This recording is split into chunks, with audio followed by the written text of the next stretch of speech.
Hello, welcome to Ian's studio. I'm Ian M. Butterfield, and in this video we're going to look at the topic of time-lapse.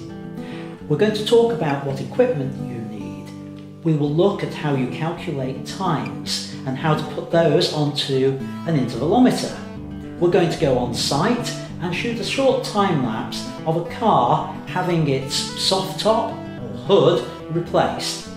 After that we'll come back here to the studio and I'll show you how we turn those still images into a video using BuyMeACoffee.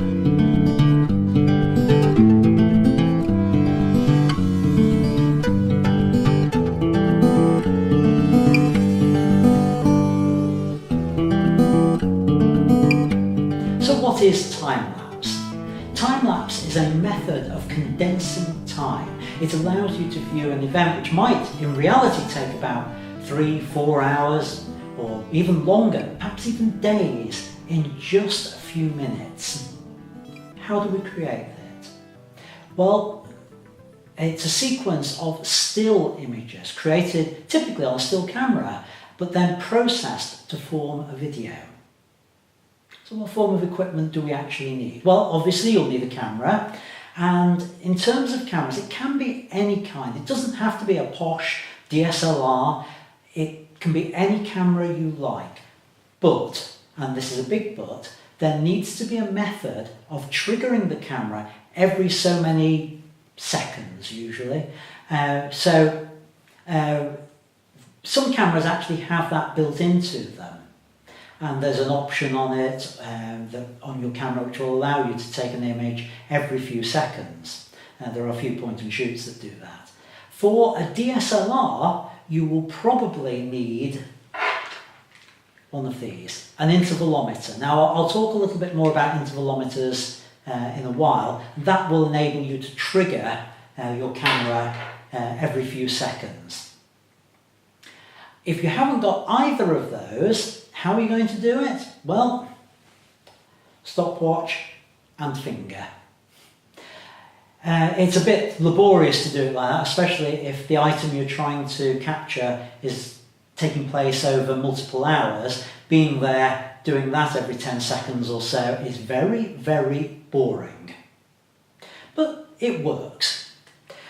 What else do you need? Well, I always recommend something like this. A good, strong, sturdy tripod. You need to make sure that your camera doesn't move during the sequence of images that you're creating. Now, yes, I know there are versions of time-lapse where you have the camera on a little dolly and it moves along and all those sorts of things. Well, that's much more advanced than what I'm going to be explaining today. So, tripod, keep your camera steady. Now, can be any kind of tripod or even a clamp to clamp your camera onto something, a railing or something like that. The important thing is you need to keep your camera steady. You also need, as I've mentioned, an intervalometer, and I'll explain a little bit more about intervalometers in a short while, but you also need a means of processing your images after you've done the shoot. So that can be some form of video editing software. Most video editing software will allow you to do this. You're going to bring the images in with a duration of 1 frame, and that's an easy way of doing it. However, if you're a stills photographer, you might not have video editing software available, but you might have Lightroom, and it is possible to produce a time-lapse completely in Lightroom, and I'm going to show you how to do that later in this video cast. So, intervalometers. What are intervalometers? Well, here's mine. Looks like a remote control for the camera with a release button on it, and that's effectively what it is, but it has electronics in it to be able to take the control away, so it triggers the camera every so many minutes. The other end plugs into the remote socket on your camera. Word of warning about this, every make of camera has a different type of socket for remotes. So you need to make sure you get an intervalometer with the correct end to it for your camera. For Nikon, there is one standard for a remote socket and it's consistent. For Canon users, unfortunately, Canon have at least two different ends for remotes. There's a 3-pin version, I believe there's a 4-pin one as well. So make sure you get the correct one for your camera when you buy an intervalometer. So what else do we need to know about it? Well, there's various settings on here. The first one is delay. Now delay says how long from when you press the start button to when the first image is taken. Why would you want to use that? Well, let me give you a real world example. A couple of years ago I was doing a time lapse of a theatre production. That was a theatre production I was involved in, so I couldn't be by the camera at the point I needed to start the time lapse. So I set it up half an hour before the curtain up, and I set a delay on here of just under half an hour. So just before curtain up, the intervalometer sprung into life and started the camera off, taking the images every so many seconds. The next setting on here is labelled long.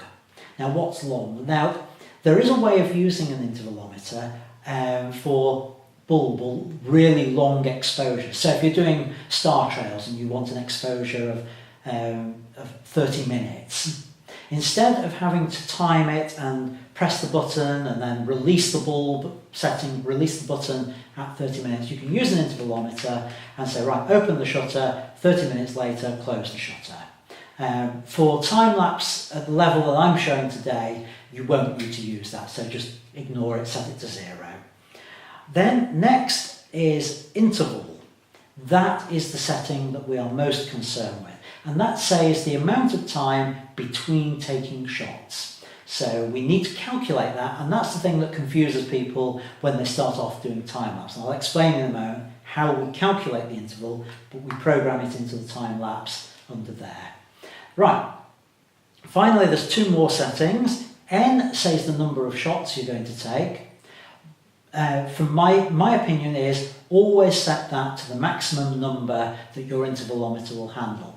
In my case, I can set it to, if I set that value to 0, it will go on until either the camera runs out of battery or the intervalometer runs out of battery. What's the advantage of putting a figure in there? To be honest, I've never used it because I'm afraid that if I guessed how long an event was going to last and I guessed wrong and it finished, say, 5 minutes before the end, it would be so frustrating to have all the shots for the time-lapse except the last 5 minutes. So I let it go on and I will shut it off manually when I'm ready. Then the next one is, well, mine is indicated by a little note symbol, and it's a beep. It means that the intervalometer will make a beep every time it takes an image. It tells the camera to take an image. And why is that important? Well, it's a good safety check to know whether everything is working fine. It reassures me that the intervalometer is working, but if I ever hear that beep and I don't hear the camera shutter go, I know that the camera battery has gone. And it's one of those things where if you're doing a long time lapse, then suddenly you hear a beep without the shutter, you know you've got to change your camera battery. And you can get away with changing a camera battery and missing a couple of shots in a time lapse, usually, especially if it's long durations. People will not notice 1 or 2 frames missing. So set it on and it helps to check that everything's working okay. So what I want to talk about now is how we calculate the interval. So, time for some schoolboy maths, or schoolgirl maths, take your preference. The first thing we need to do is decide how long the video is that you're going to produce. In my case, it's going to be 1 minute, so that's 60 seconds. Next thing you need to know is what's your frames per second. Now, frames per second can be anything from 60 to much, much lower. For example, high definition video is usually 50 frames per second. PAL settings in the UK is 24 frames per second. In the US, we're 29.7 frames per second. Decide on a figure that works for you. When I'm doing time-lapse, I tend to work on 25 frames per second.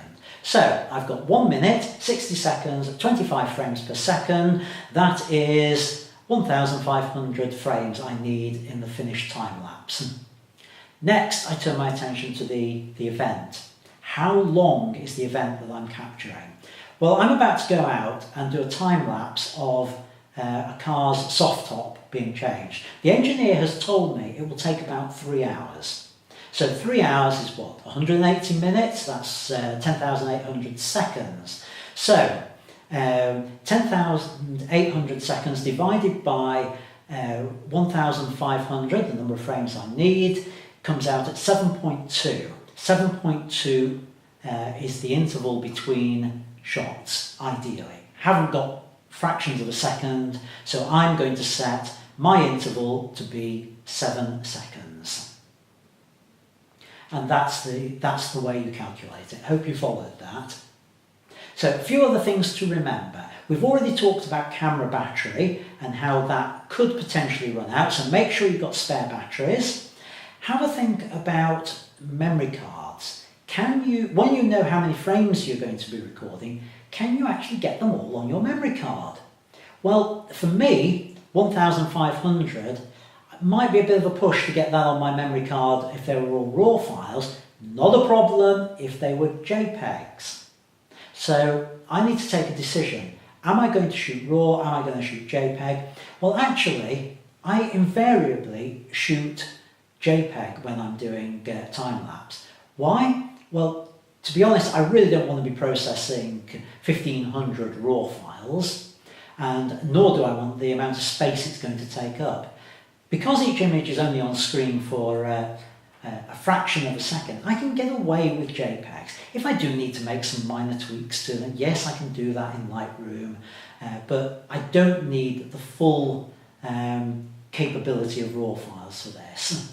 So I shoot in JPEG, but I do make sure I get my exposure as correct as I possibly can in camera when I'm setting up.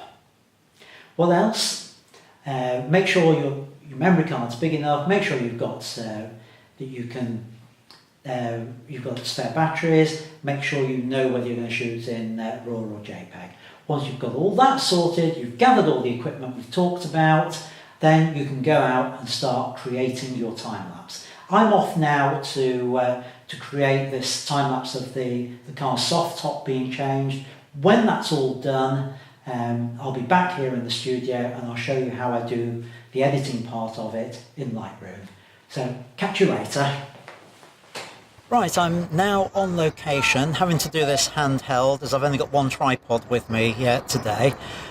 The camera is on tripod, and I've already sort of checked the exposure. One of the things I've done is I've set the camera to manual focus so that it's not going to hunt for focus or change the focusing when somebody walks in front of the car. And the next thing to do now is just to take a test shot and check my exposure. And that's looking fairly reasonable for an exposure, so I'll go with that. All I need to do now is just wait for the person who's going to do the work on the car to turn up, and I'll then just set the intervalometer off. Okay, so let's set up the intervalometer. Press the set button,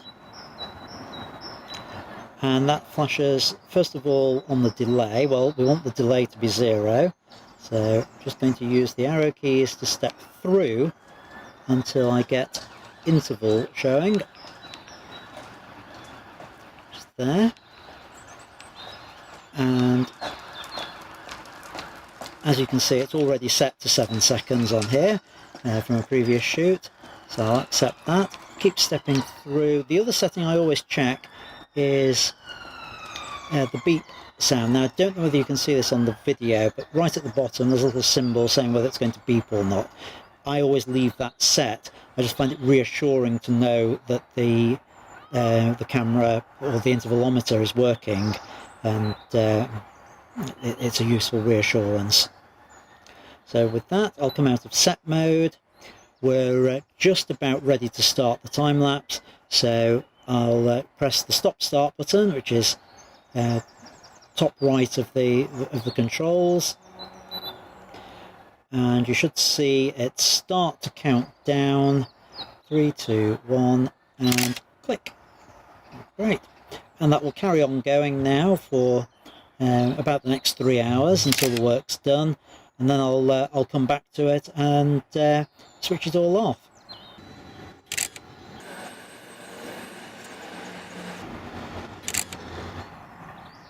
So that's all the work on the car completed. You can probably hear behind me the camera still clicking away, and I leave the camera going for a few extra frames with a time lapse, because at the end of the video I normally like to fade out to black or fade out to a closing title sequence or credits, and that gives me the frames to be able to do that. It's the equivalent of, with video, the sort of post-roll, where you just let the camera roll on beyond the point where you think you've finished, just so that you've got space to be able to fade and crossfade and do tasks like that. So all the footage is now, all the shots are now taken with the camera. I'm going to turn off the camera now, and I'll head back to the studio to edit it all together. I'll see you there. Welcome back to the studio. I've now created all the images on site and copied them over onto the laptop. In this next section, I'm going to show you how I combine the images using Lightroom to create a time-lapse video. So the first stage is to import the images into Lightroom, and I want to go through that just to show you some of the tips and some of the methods that I use with that. So let's go to the import dialog, and as you may well know, we have the 4 different options here at the top: copy as DNG, copy, move and add. In this case, I just want to add the images in, and I've got them stored in this folder, MX5 images. So I'm going to highlight that folder. Now there are a couple of things just to be aware of with the settings that you want to use on import. First of all, for time-lapse, there's no point in generating a large number of previews, because we're not going to deal with all the images in the standard editing process that we would normally use in Lightroom. So let's save a bit of time on import and set the render previews to minimal. Don't import suspected duplicates. Well, I always leave that tagged anyway. And I don't want to apply, in this case, I don't want to apply any develop settings. Normally I would apply metadata, but for the sake of this tutorial, I want to get them in here quickly, so I will leave the metadata to none. And those are my settings. So they'll come in at the location where they're currently stored. If you want them in a different location, you can say move. In my case, I'll leave them where they are. So at that point, I click import, and Lightroom goes away and starts bringing the images in. Now that will take a couple of minutes to actually happen. I've got something in the region of 1600 images at the end of the shoot. So I'll come back to this once they've all imported. So here we are. We've now got all the images imported into Lightroom, and I'm going to go through the edit process that's required on this. So first thing I'm going to do is I need to crop the images, and I need to set any adjustments that I want to do in Lightroom to all of the images. So one of the things which happened during the actual shoot was that where the engineer set up for preparing the replacement hood on the car was right over one end of the frame that I'd set up. Now, I didn't know where he was going to set up when I'd initially positioned the camera, so I've got to take that into account. What it does mean is I've got a lot of dead space on one end of the frame, and I've got dead space perhaps top and bottom as well. So I need to find a crop which will work to make the time-lapse work the best way possible. So what I'm going to do is I'm going to find a frame where the engineer is working at the workbench that he set up, and where there's various things laid out on the tarmac, so that I know if I crop that one correctly, everything else will fit. That's the one that's taking up the most space.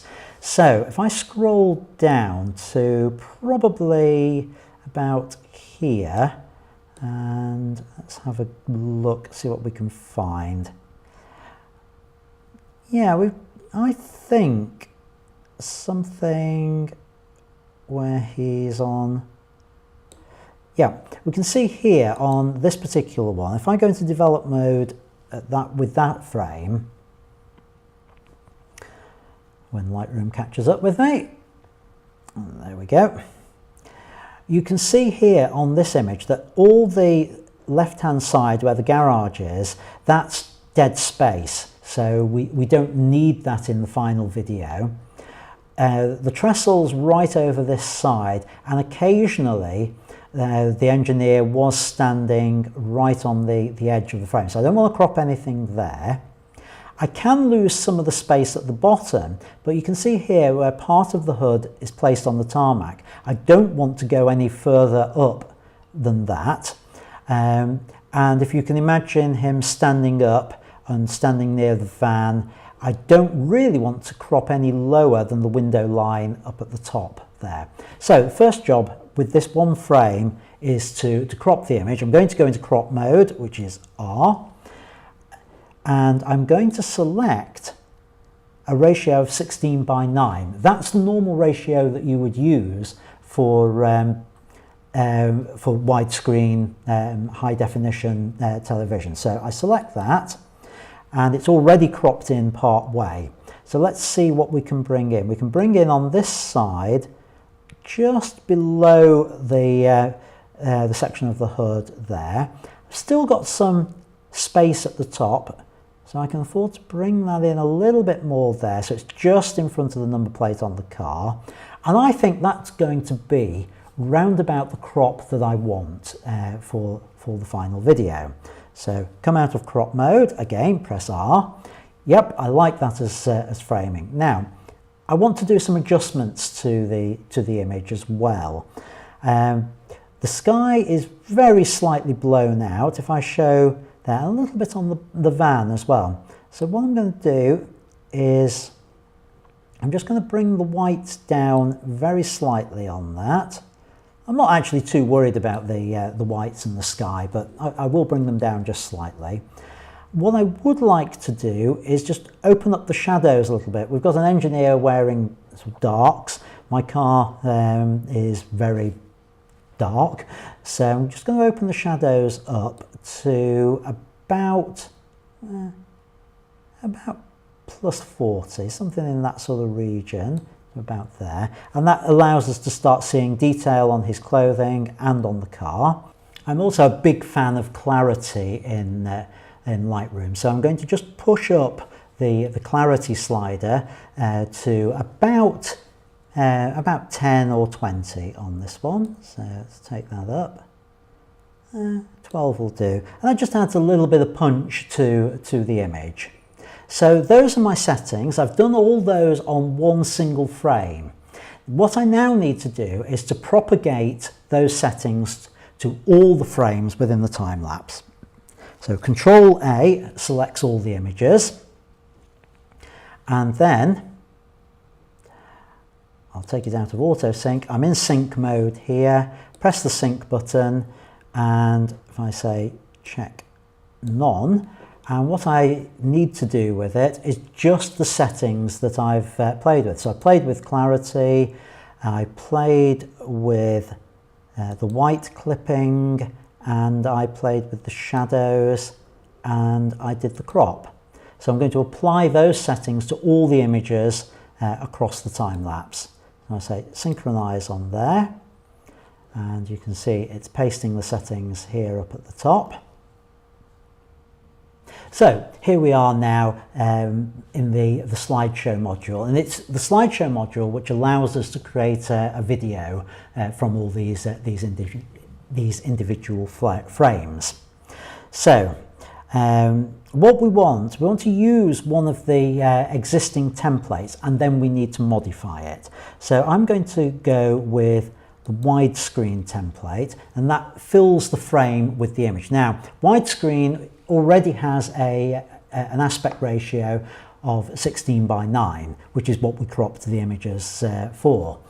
And one thing to bear in mind, if you're working on a screen which isn't 16:9, you will see at the top and at the bottom of your slideshow some black bars. Now, don't worry about that, because when we export the final video, Lightroom will crop those black bars out. On this laptop, I don't see them at all. On my home system, I do see them. So you can't see them on here, but it's nothing to worry about because they won't appear in the final video.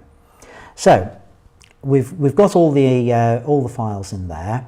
I've gone to widescreen. We now need to change some of the options to make this work. And basically what we're going to be doing is we're going to be turning off absolutely everything. So zoom off, stroke off, shadows off. I actually even turn the guides off with it. Identity plate you might find is switched on sometimes. Turn it off.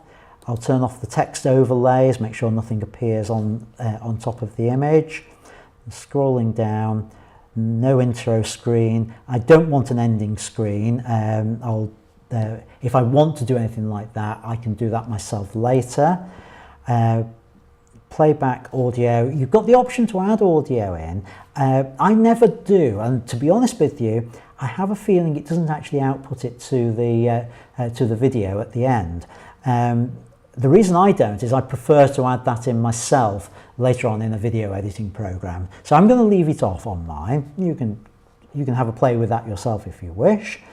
I'm going to take repeat off. Now the section you need to pay most attention to is this one, which is the duration of the slides. Well, we don't want any fades because we want to cut from one frame to the next. So take the fades down to 0. We want each slide to actually be in the finished video for one frame. Now one frame, if we're working at 25 frames per second, which I talked about earlier, is approximately 0.04 seconds.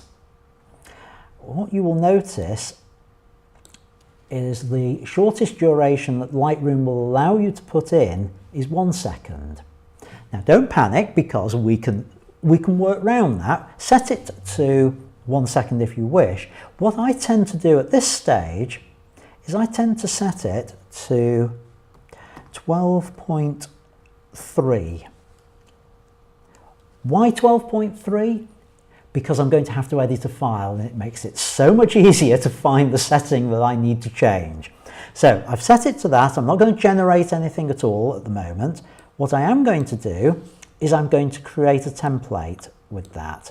And my template, I do by hitting the plus on the template browser, and I give it a name, IMB. Every template, every set of saved settings that I create, I always prefix them with my initials. That way I know whether it's something I've created or something that's either come with Lightroom or whatever program, or that somebody else has supplied for me. So in this case, IMB time-lapse, and I'm going to put it in the folder user templates. So hit create, and that has saved the settings that I have just done. Now the next step you only have to do once, because once we've done it, we've created a time-lapse template which you can use for any future time lapses that you're producing. And that step, first of all, is to find where Lightroom has stored your template. So show in Explorer on the PC, and I believe it's reveal in Finder on the Mac. So show in Explorer, you see it opens a window, and here's the file, IMB time-lapse LR template. So I'm going to edit that, and I'm going to open it. I have to set a program on this one, so I'm actually going to open it in WordPad. So we have the WordPad window coming up.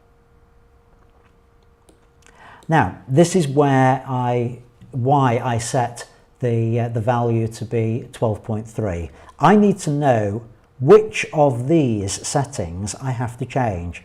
Now, if I'd left it at 1, you can see there's lots of 1s in here in various places. I wouldn't necessarily know which one I need to change. So Control F brings up a find box, a find window. I put in 12.3, find next, and there we go. It's actually the setting called speed that we need to change. I'll confirm that it's the only one by find next again. Can't find it anywhere else, so I know now that is definitely the setting I need to change. So cancel the find box there, change that to 0.04. That gives me 25 frames a second, and save it,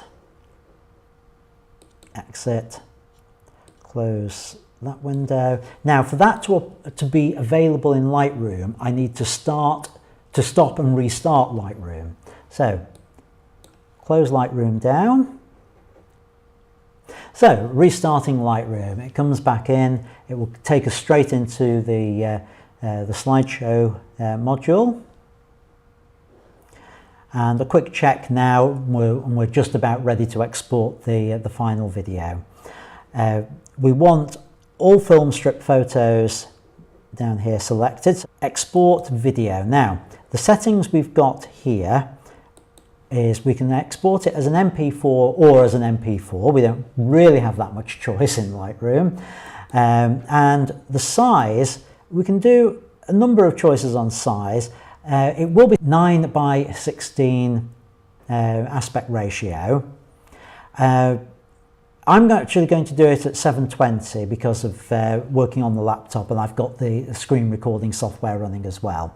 So I'll do it at 720. I'll probably do another version later at 1080 for uploading online, but for the sake of the demo, 720 on there. And I'm going to call it MX5 HUD, and I'm going to place it onto the desktop. So I say save,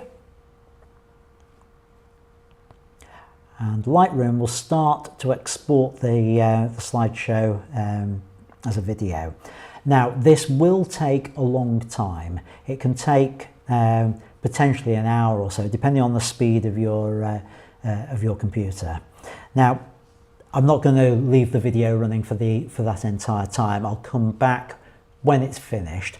But while it's just starting off, I just want to talk about a few other ways you can generate videos from a sequence of time-lapse stills. I'll be honest, I don't normally use Lightroom to do this. I prefer to use Premiere.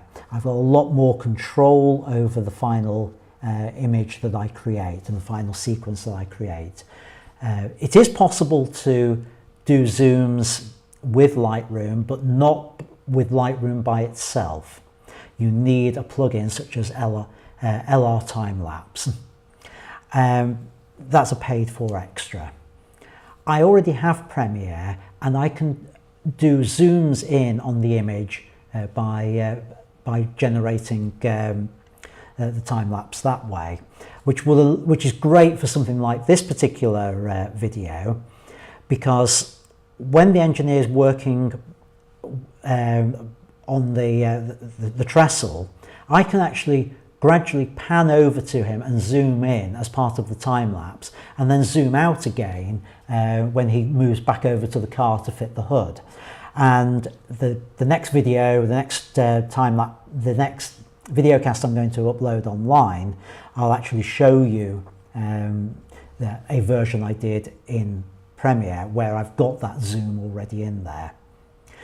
So it's not my preferred way of doing it, but most photographers these days have got Lightroom, so I wanted to show you how you could create it in there. Perhaps in a later video I will show you the technique I use in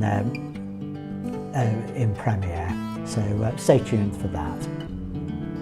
Okay, I'm going to stop the video now, and I'll come back when the time-lapse sequence has actually been completed.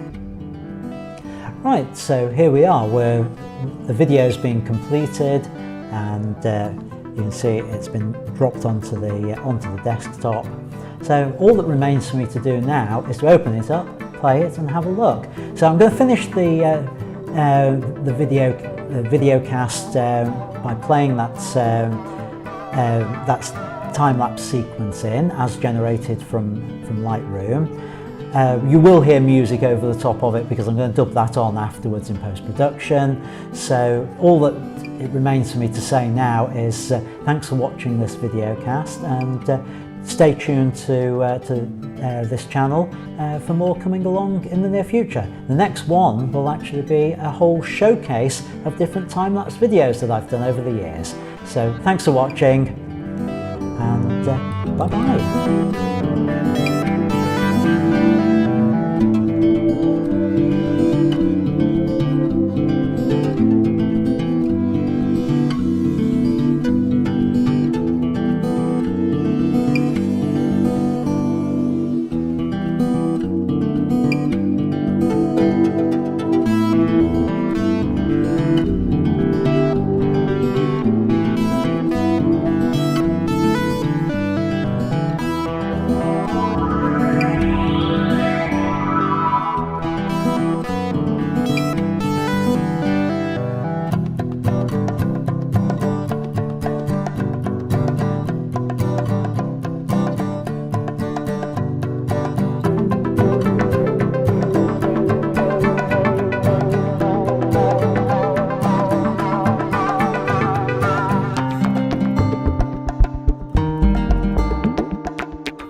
This has been an in-studio video presentation by Ian M. Butterfield. All content and photographs are copyright Ian M. Butterfield and may not be reproduced without prior permission.